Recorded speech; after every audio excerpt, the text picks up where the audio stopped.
Convent junction దగ్గర మన BR Ambedkar గారు విగ్రహం ఏదైతే ఉంటుందో అక్కడ మన జాతీయ జెండా ఏదైతే ఉందో అది కొంచెం బాగా ఆ పొల్యూషన్ డస్ట్ కి మాసిపోయింది. అలానే కొంచెం చిరడం జరిగింది. సో డాక్టర్ అఖిల్ ఎవరైతే ఉన్నారో తను వెళ్తూ అది చూసి ఆ ఇమేజెస్ ఆ వీడియో అది నాకు పెట్టడం జరిగింది.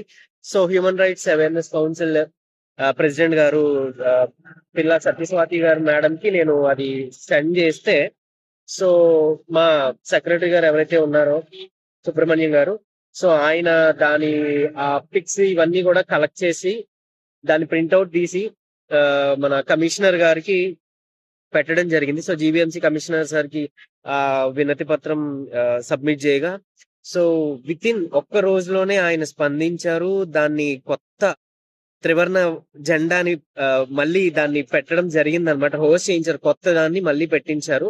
సో రెస్పాండ్ అయిన కమిషనర్ గారికి మా కృతజ్ఞతలు. అలానే ఆఫ్ కోర్స్ మాకు ఎప్పుడు వెన్నుండి నడిపించిన స్వాతి మేడం కి, అలానే హెల్ప్ చేసిన సుబ్రహ్మణ్యం సార్ కి కూడా మా కృతజ్ఞతలు. అలానే ఇది మా దృష్టికి తీసుకొచ్చిన డాక్టర్ అఖిల్ కి కూడా నా అభినందనలు. సో అందరిలో అలా చూసి ఇంకా ఏం చేయలేమని వదిలేకుండా ఒక స్టెప్ ఫార్వర్డ్ చేశాము.